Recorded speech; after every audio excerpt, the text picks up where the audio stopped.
अगर हम भारत के सबसे बड़े बैंक की बात करते हैं तो उसमें सबसे पहला नाम SBI का आता है, जो कि एक सरकारी बैंक है। लेकिन जब बात प्राइवेट सेक्टर बैंक की होती है तो भारत की सबसे बड़ी बैंक HDFC को माना जाता है। और HDFC वह बैंक है जिसकी शुरुआत गोडाउन से हुई थी और आज के समय में यह बैंक हमारे पूरे देश की नंबर 1 बैंक बन चुकी है। तो आज हम इस वीडियो में HDFC के हिस्ट्री के बारे में जानने वाले हैं कि एक्चुअल में इसकी शुरुआत कैसे हुई थी और यह कैसे इतनी सफल बैंक बन चुकी है। तो आइए जानते हैं।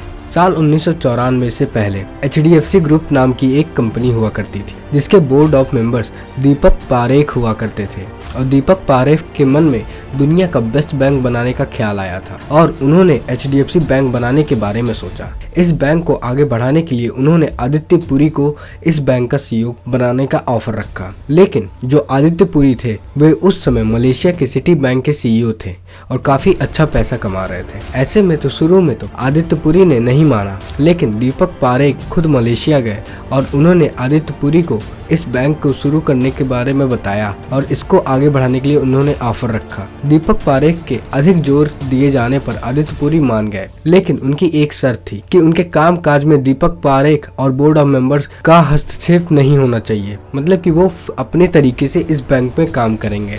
बाकी HDFC को वर्ल्ड क्लास बैंक बनाने की जिम्मेदारी आदित्य पुरी ने ले ली थी। आदित्य पुरी इस शर्त को दीपक पारेख मान गए थे और HDFC बैंक के CEO बन गए। साल 1994 में HDFC बैंक को शुरू किया गया था। आदित्य पुरी ने एक इंटरव्यू में बताया है कि जब बैंक को शुरू किया गया था तब उन्हें ना तो कोई ढंग का ऑफिस मिला था और ना ही ट्रेनिंग देने के लिए कोई ढंग की मीटिंग रूम। बस ये समझिए कि एक फॉरेन बैंक के CEO ने बिल्कुल जीरो से HDFC बैंक को शुरू किया था। शुरुआत मुंबई की कमला मिल्क्स ने इन्हें गोडाउन के अंदर ऑफिस बनाने की जगह दी, जहां पर वे चूहों से बहुत ज्यादा परेशान थे क्योंकि हर रोज चूहे उनके कंप्यूटर के वायर्स को कट कर देते थे। इसके अलावा जब उन्हें मीटिंग या फिर ट्रेनिंग करनी होती थी तो वे पेड़ के नीचे किया करते थे। इन सब हालतों से शुरू हुआ है HDFC बैंक और आज आप देखते ही देखते देख सकते हैं कि HDFC बैंक हमारे देश का नंबर 1 प्राइवेट सेक्टर बैंक बन चुका है। HDFC बैंक को साल 1994 में मुंबई में एस्टेब्लिश किया गया था। इसके फाउंडर और चेयरमैन दीपक पारेख हैं और वहीं इसके CEO आदित्य पुरी थे। आदित्य पुरी ने शुरू से लेकर साल 2020 तक HDFC बैंक को आगे बढ़ाने में या फिर आगे ले जाने में बहुत ही इंपॉर्टेंट रोल निभाया है। या यूँ कहें कि इस बैंक को इंडिया का नंबर 1 बैंक बनाने के पीछे पूरा दिमाग आदित्य पुरी का ही है। आदित्य पुरी ने साल 2020 में अपने CEO के पद से इस्तीफा दे दिया और अब HDFC के नए CEO शशिधर जगदीशन है। HDFC का जो फुल फॉर्म है वह यह है कि हाउसिंग डेवलपमेंट फाइनेंस कॉर्पोरेशन। इससे पहले हो सकता था आप में से बहुत कम लोग जानते होंगे, लेकिन अब आप क्या जान लीजिए कि HDFC का जो फुल फॉर्म है वह है housing development finance corporation. HDFC को आप सिर्फ एक बैंक के रूप में ही मानते हैं, लेकिन HDFC के कई सब्सिडरी कंपनी भी हैं जो बैंकिंग से संबंधित प्रोडक्ट्स और सर्विसेज को सेल करती हैं, जिसमें से HDFC की जो मेन सब्सिडरी कंपनी है वह है HDFC bank, HDFC life, HDFC pension, HDFC mutual fund, HDFC ergo, HDFC sales, HDFC red, HDFC Credila, HDFC property fund और ग्रुप फाइनेंस लिमिटेड है। HDFC ने फाइनेंस, प्रॉपर्टी, इंश्योरेंस से सभी को कुछ कवर कर लिया है। HDFC की कहानी आप तो जान गए, लेकिन चलिए अब बात करते हैं कि HDFC क्या क्या सर्विसेज प्रोवाइड करती है। हम सभी जानते हैं कि HDFC एक बैंक है,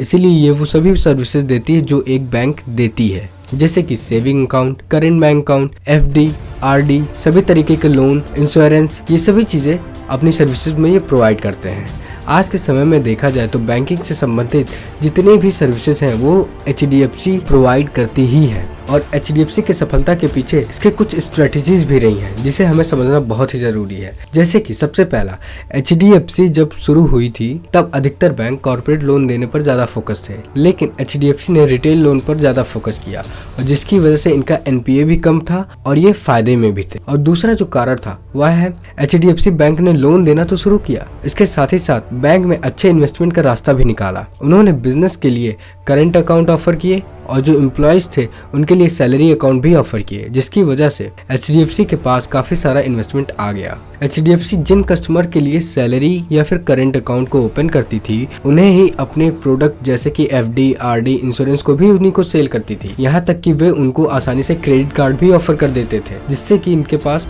वह कस्टमर हमेशा से बधा रहे और उनको एक ही कस्टमर रिपीट होता रहता था, जिसकी वजह से इनकी कई प्रोडक्ट भी सेल होती थी। HDFC बैंक आज कई तरीके से लोन आसानी से दे देती है, जैसे कि व्हीकल लोन अगर आपको लेना हो या फिर होम लोन लेना हो, इस तरीके के लोन वो आसानी से दे देते हैं, क्योंकि इस तरीके के लोन में डिफ़ॉल्ट करने का नुकसान की संभावना बहुत कम होती है, क्योंकि इससे कस्टमर जो भी लोन जिस भी प्रोडक्ट पे ले रहा है, जिस भी सर्विसेज पे ले रहा है, जैसे कि कोई व्हीकल पे ले रहा है, तो उसे आसानी से कवर किया जा सकता है। और यही वजह है कि HDFC के जरिए अधिकतर प्रोडक्ट को जल्दी से जल्दी फाइनेंस कर दिया जाता है। HDFC की सफलता में टेक्नोलॉजी का भी बहुत ज़्यादा रोल है। HDFC ने हर टेक्नोलॉजी को बड़ी सावधानी से और परफेक्शन से अपने साथ अपनाया है, जिससे कि कस्टमर्स ने इन्हें काफ़ी सहारा दिया और अपने विश्वास को जताया है। इससे इनके कस्टमर हमेशा से इनसे कनेक्टेड फील करते हैं और यही वजह है इनकी सफलता का।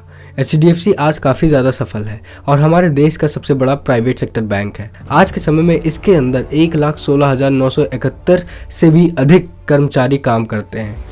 HDFC के पास लगभग 5.6 करोड़ कस्टमर का बेस है। इनकी लगभग 5,416 ब्रांच है और इनका NPA 5 से 6% तक का है। ये सभी बातें बताती हैं कि HDFC आज के समय में कितना ज़्यादा सफल है। आज अगर किसी भी व्यक्ति को कोई भी प्रोडक्ट फाइनेंस करवाना होता है या फिर कोई भी लोन लेना होता है, तो उस लोन को देने में सबसे आगे HDFC आती है। तो इससे आप ये अंदाज़ा लगा सकते हैं कि आज के समय में HDFC कितनी बड़ी बैंक बन चुकी है। तो अगर आप ऐसी और भी कंपनीज के बारे में जानना चाहते हो तो आप बगल वाली वीडियो जरूर देखें। So thank you everyone. अगर आपको यह वीडियो पसंद आता है तो इस वीडियो को लाइक कीजिए। अगर आप हमारे चैनल पर नया है तो इस चैनल को सब्सक्राइब कीजिए। सो थैंक यू, धन्यवाद, हैव अ गुड डे।